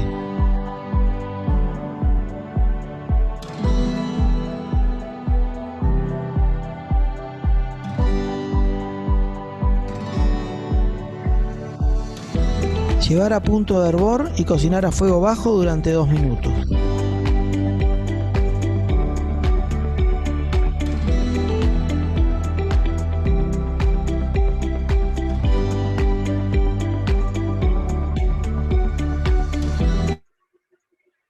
Bien. Chicos, la crema de limón es lo mismo que una crema pastelera. Si una crema pastelera, lo único que es saborizada con limón. Ustedes ahí la receta que le pasaron en Drugé, la crema pastelera que usamos es todo leche. Ahí la que ustedes vieron en el procedimiento es leche y jugo de limón. Ustedes lo que tienen que hacer es dividir la leche en 2 partes, como si una fuera jugo de limón, fuera leche, y la otra mitad de la leche va directamente al fuego. ¿Se entiende? ¿Se entendió? ¿O alguien no entendió la crema de limón? Aquí dice las proporciones de manteca y crema. Las proporciones de manteca y crema, chicos, la tienen en el recetario que Lujé le pasó. Le pasaron, ¿no? ¿Sí? Yo lo que tengo acá directamente, acá abajo, ¿sí? En la crema chajá, le pasaron crema chajá. Suelen Y separar ahí un poco directamente de leche. tengo 350 de leche, 100 de azúcar, 40 de almidón, 2 yemas, 180 de manteca. ¿Bien? Esa es la crema chajá. Yo hago la crema pastelera con la leche, el azúcar, el almidón y la yema. Si tengo esencia de vainilla, se la agrega después del fuego. ¿Bien? Y una vez que tengo la crema pastelera, le voy a incorporar, una vez que está tibia la crema pastelera, la manteca en la batidora. Y ahí formamos la crema chajá que usamos en el Lujé. Bien, esto es una crema de manteca tradicional. ¿Lo ven? Una crema de manteca tradicional, ¿sí? A base de crema pastelera. ¿Lo pueden ver aquí? Para la Vieron que crema se unió la manteca pastelera con la crema. separan la leche ¿Cómo? de la... Para la crema pastelera dejas un poco de leche separada para el aparejo de maicena y eso, o lo haces todo junto. Exactamente. Yo lo que hago es mezclo el almidón y el azúcar. Eso lo mezclo para formar grumos. Después Sí. que mezclo el almidón en un bol con el azúcar, le agrego 1/3 parte de la leche. Eso, 1/3 de la leche, ahí va. Vale. Exactamente. Ahí mismo incorporo las yemas en ese bol. ¿Bien? Bien. El resto de la leche va al fuego. Una vez que rompa el bol, o que entibia un poquito más, no necesita que rompa el bol, voy a mezclar las 2 preparaciones.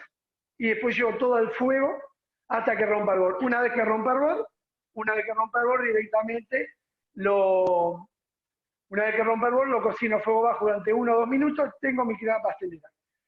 Lo entibio y una vez que la entibio, ¿sí? Le voy incorporando la manteca pomada de a poco, ¿bien? Bien, tengo mi crema pastelera. Tengo mi crema pastelera con manteca, la crema chajá. Ahí directamente, el tiempo mezquino, me dicen. Me están haciendo señas como locos. ¿Sí? Ahí lo que voy a hacer es colocar en mi manga, ¿vieron lo que yo hago? Agarro la manga, la coloco en la mano y como si fuera cucurucho. Ahí voy a ir cargando. Voy a ir cargando de mi preparación de crema de chajá. Esta tiene más cuerpo que la crema chantilly. Imagínense que si yo tengo que hacer una torta para un evento, para un cumpleaños, con crema chantilly, tengo que tener recaudo del fuego, de la temperatura, de dónde la voy a dejar, dónde va a estar expuesta. Esta tiene mejor cuerpo, mejor sabor, más textura y más durabilidad. ¿Bien? Bien. Vamos al armado. Pionono, arrollado o bizcochuelo.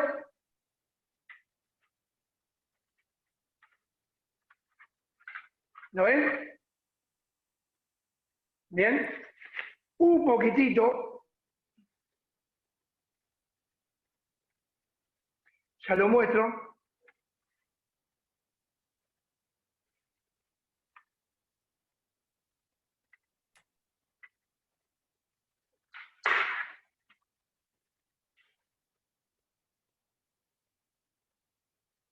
¿Lo ven?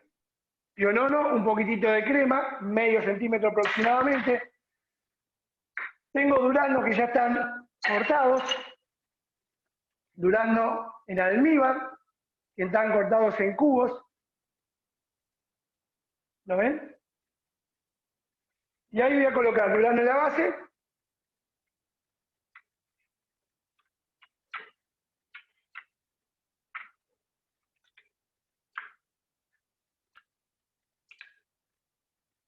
Durazno en la base, arriba de la crema de manteca. Voy a colocar un poquitito de crema de manteca.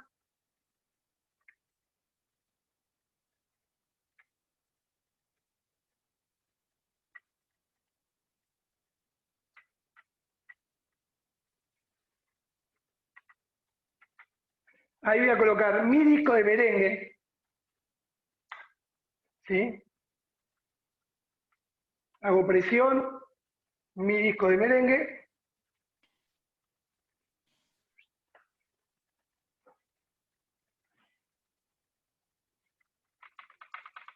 Bien.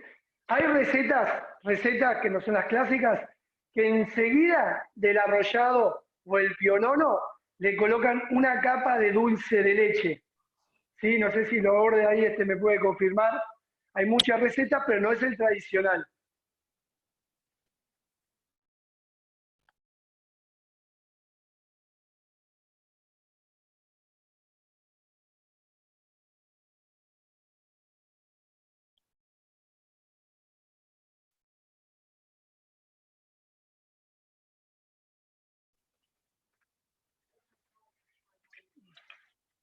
Durazno.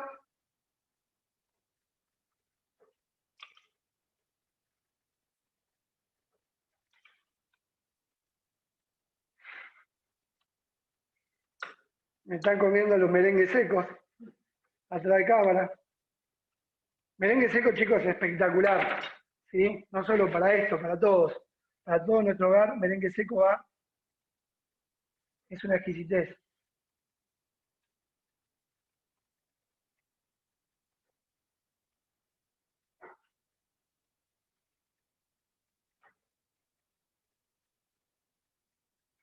Bien, acá puedo repetir la operación. Sí, puedo repetir la operación con otro disco. ¿Sí? Con otro disco directamente, pero me quedaría un postrecito muy alto. Me quedaría un postre muy alto. Pero puedo tranquilamente colocar un disco al revés. Bien, y después rodearlo todo de crema. Acá lo que voy a hacer es llevarlo a frío. Bien, iría a frío. Por otro lado, lo que vamos a hacer, si lo llevo a frío me cuelgan acá. ¿Sí? Por otro lado, lo que vamos a hacer es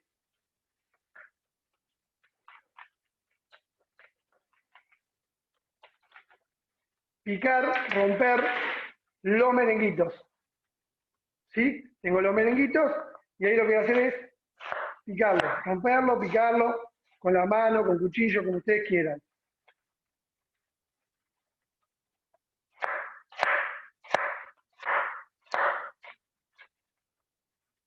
Bien.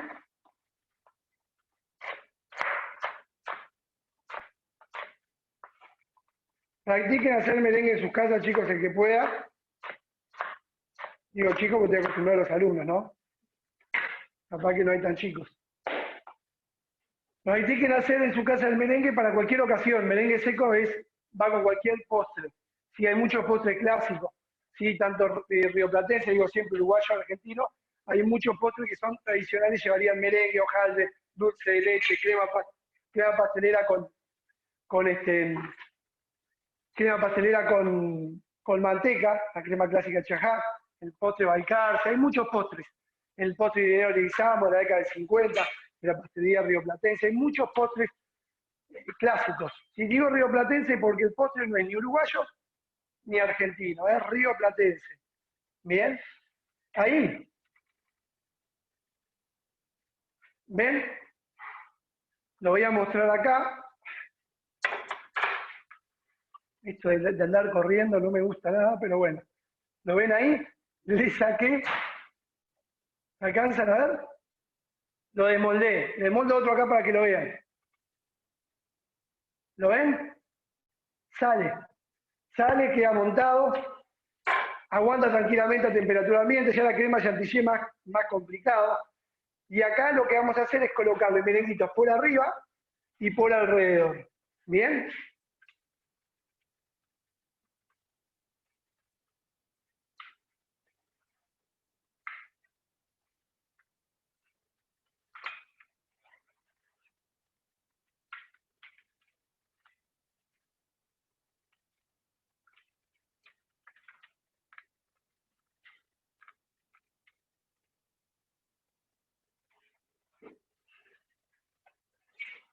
Bien, ¿alguna pregunta por acá, chicos? Las preguntas las hacen por chat, si pueden.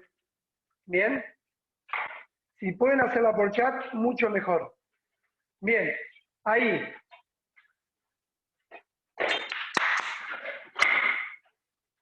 Tengo un plato. ¿Sí, Mario?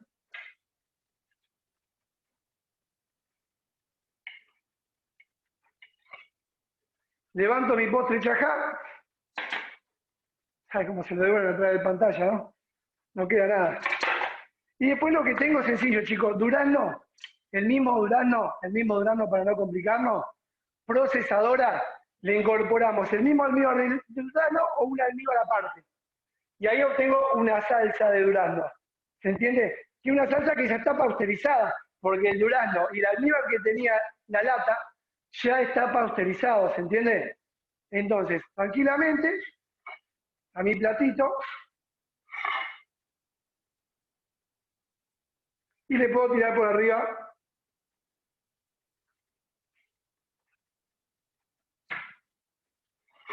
postre chajá, rápido, sencillo, rápido de verlo, ¿no? Lo que lleva más trabajo de todo, chicos, es el merengue seco. El merengue seco lleva mucho tiempo de cocción.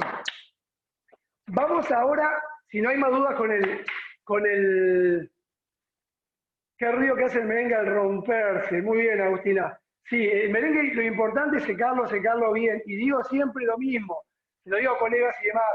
Siempre hacen un merengue francés, queda crocante enseguida que sale del horno y a las 2 horas está gomoso, ese merengue queda gomoso. Siempre tiene que tener una parte de azúcar impalpable para que pueda durar varios días. ¿Bien? ¿Cuánto dura el merengue? Bien, todo depende de la temperatura ambiente. Si hay mucha humedad, nosotros lo colocamos dentro de unas cajas de Tergopol, de Fumaplas. Y ahí resiste tranquilamente 6, 7, 8 días, 10. En verano, a temperatura ambiente, 10 días llega a aguantar tranquilamente. En verano. En invierno, con humedad dura menos, porque absorbe la humedad y quedan gomosos. Absorbir la humedad que gomoso no lo tiro. ¿Qué hago? Precaliento el horno a 100 grados y lo deshidrato nuevamente. ¿Se entiende? 100 grados o menos, 90 si tengo más tiempo. Lo que hago es deshidratar el producto y vuelve a estar crocante, no se tira. Si está gomoso, horno nuevamente a 90, 100 grados y directamente lo secamos.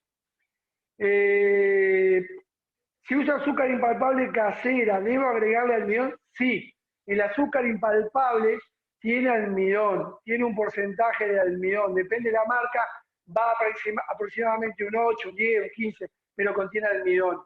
Ese almidón lo que hace directamente es extraer el azúcar que está dentro del grano. Todo grano de azúcar en el centro contiene almidón. Al moler, nosotros afinamos el grano de azúcar y con el almidón hacemos directamente que absorba esa humedad. Bien, los merengues partidos de afuera, ¿lo pudiste antes o después de del frío? Yo lo hice toda la minuta.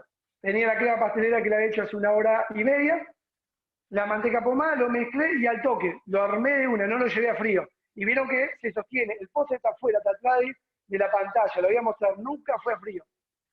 ¿Bien? Pero la crema pastelera ya estaba preparada con anticipación. ¿Bien? ¡Oh! Dios me libre.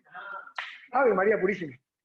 Bien, de la magia de la televisión tengo el pan con grasa a cuernitos. Voy a hacer la masa, pero necesito mandar a cocción porque ya está fermentando. Lo muestro acá. ¿Lo ven ahí? Tengo un horno precaliente a 180 190 grados aproximadamente.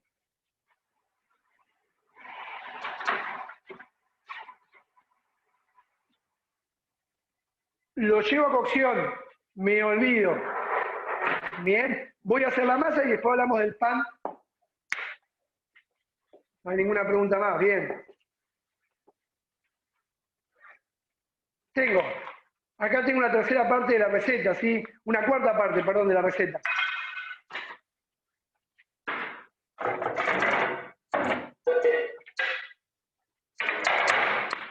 Bien, tengo agua a temperatura ambiente, ¿sí? Yo no soy mucho de usar, no soy fan de usar agua tibia.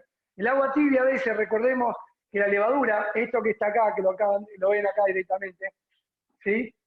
La levadura es un ser vivo, es una célula, es un ser vivo. Si yo le agrego agua por arriba de los 60 grados, lo estoy matando, lo estoy quemando. Es como si yo agarro a ustedes y lo meto, los sumerjo a 60 grados, 70, y quiero que salgan nadando y felices de la vida. ¿Sí? La levadura es un ser vivo. Si yo le caliento el agua, la leche y demás, la puedo matar. ¿Se entiende? Y pierdo el accionar de la levadura. Rompo la levadura. Yo si la rompo y se desgrana, ¿sí? Yo si la rompo y se desgrana la levadura, quiere decir que esa levadura es fresca. No perdió la cadena de frío. Por más que la levadura, a veces, la levadura fresca me dicen que la fecha de vida útil de un mes se vence dentro de 10 días, pero esa levadura, por ahí el proveedor, el supermercado, la dejó mucho tiempo a temperatura ambiente, agarró temperatura y se forma una pasta. Esa levadura ya está perdiendo el accionar de producir gas. Bien, la levadura lo que tengo que ver es que se rompa fácilmente la levadura en pasta. Estoy usando levadura en pasta. Ahí incorporo agua. Disuelvo la levadura en pasta. Disuelvo la levadura en pasta. Si la receta tiene azúcar, miel, glucosa, extracto de malta, que no es el caso de hoy, acá iría directamente. Mezclaríamos todo acá y disolveríamos para que la harina se hidrate del mismo sabor. Por otro lado tengo harina, sal. La sal en contacto directo con la levadura también la mata, ¿sí? La deshidrata y la mata. Entonces, mucho cuidado con la sal y la levadura. Ahí mezclo la sal y la harina.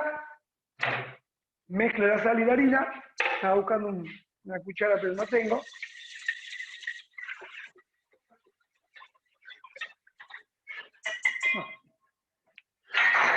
Aunque sea esta.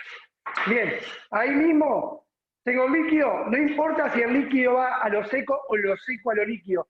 Es lo mismo, ¿se entiende? No importa si acá dice hacer un huequito en el medio, incorporar el agua en el centro, si van el líquido al seco o el seco al líquido. Es mezclar. ¿Bien? Mezclar. Voy mezclando, voy amasando y tengo que formar una masa homogénea.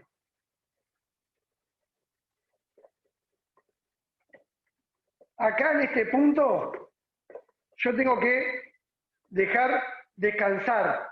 Mezclo bien y tendría que dejar descansar la masa, ¿sí? Hasta que doblegue volumen.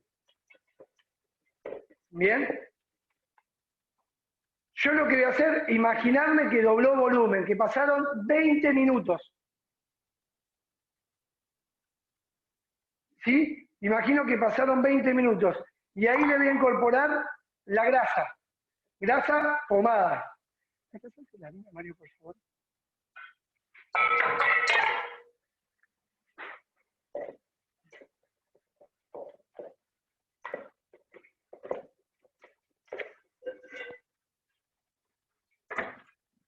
Gracias. Sí, acá no la dejé descansar, así que la masa está húmeda. ¿Bien? Acá lo que voy a hacer es amasar. ¿Sí? Amasar, amasar. Primero para amasar, no sé si me siguen en la cámara. Primero para amasar, primero tengo que, para amasar, romper, desgarrar. No sé si se ven por la cámara bien.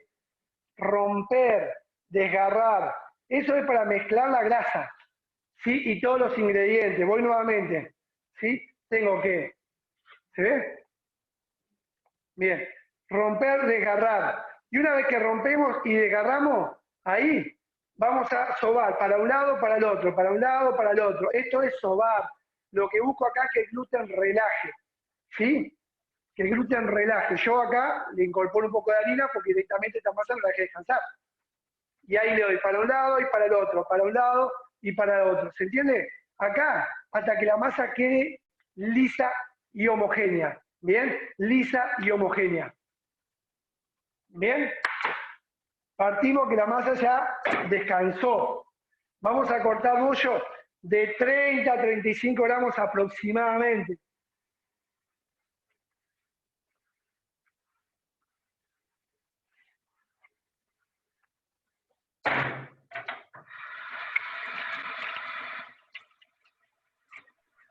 Bollo de 30 a 35 gramos aproximadamente, y ahí lo vamos a bollar. Hay dos opciones para hacerlo, ¿sí? Dos formas de hacerlo. Se podrá utilizar, vamos nuevamente, se podrá utilizar MM en la base, en la receta, un porcentaje, un 20%. Sí, la masa madre siempre se recomienda, una masa madre, una masa previa, un publish.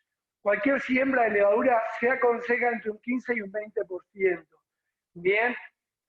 La preparo, la masa madre, 24 horas antes. Bien. Si es una masa previa, se prepara 1 hora antes. Y yo lo que voy a retirar aproximadamente de la receta, sin ser la grasa, un 15% de los ingredientes. Un 10, un 15% de los ingredientes, y con eso mismo formo una masa previa, una masa madre.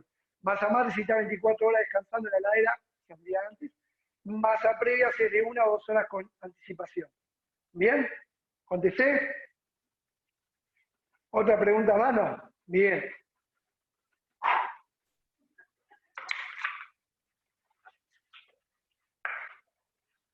Bien, acá lo que tengo es un bollo de 30 gramos, uno solo. El resto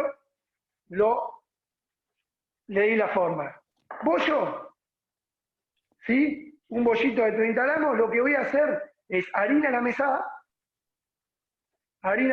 y empezar a estirarlo. ¿Lo ven? ¿Cómo venimos?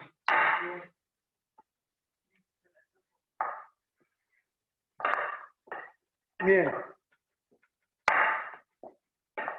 La otra forma que a mí me resulta más práctico, y la mayoría de las panaderías lo que hacen, pasan toda la masa por la sobadora.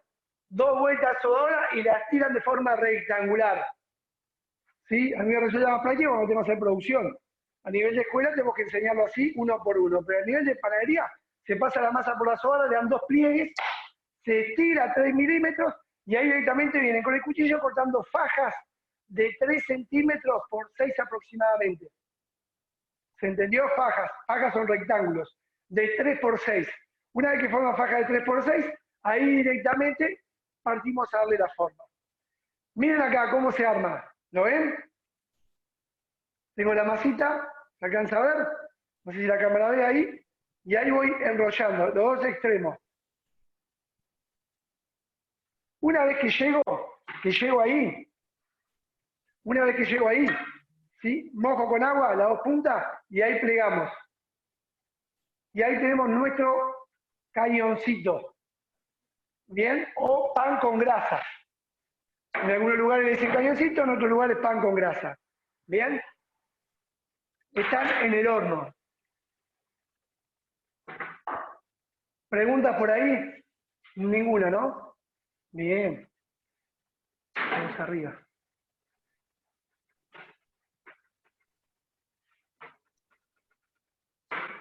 Bien, entonces. Nunca corrí tanto. Ni cuando iba a ver a mi novia escondida corría tanto. Chicos, muestro acá. ¿Sí? ¿Se ve por la cámara? Postre chajá, ¿lo ven? No tuvo la heladera, no tuvo descanso. Yo lo puedo poner de costado, ¿lo ven? Lo pongo de costado.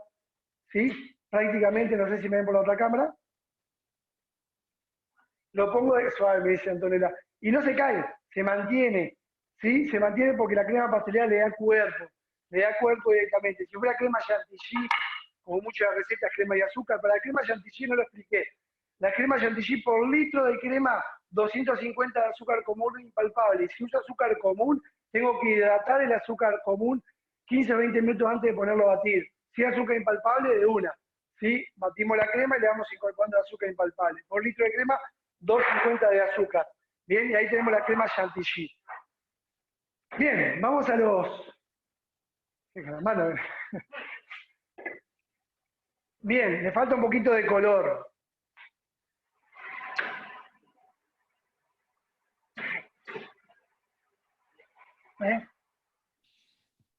Como chico para el colegio me llevan acá. Kench. El resto lo sigo cocinando un poquito más, que tomen más color. ¿Sí? Chicos, pan con grasa, fácil de elaborar. Lo único que tengo que tener en cuenta, entre la grasa y la masa, darle 15 a 20 minutos de descanso. Después le integro la grasa, amasamos hasta que la masa quede lisa y homogénea, despegue, y ahí directamente cortamos piezas de 30 gramos o estiramos un rectángulo y le damos la forma. Para dejarlo fermentar a temperatura ambiente, media hora, o en un lugar tibio, pero tibio que no supere los 40-45 grados. ¿Bien? Mario, me hiciste correr. De este lado. Bueno, ¿qué tal? Disfrutable, tiene las recetas. Gracias, Gustavo. Gracias, Diego. Muchas gracias, Diego. ¿Cuánto tiempo en el horno? En el horno lleva aproximadamente de 15 a 20 minutos de cocción. Horno 190 grados, 200 grados. Bien.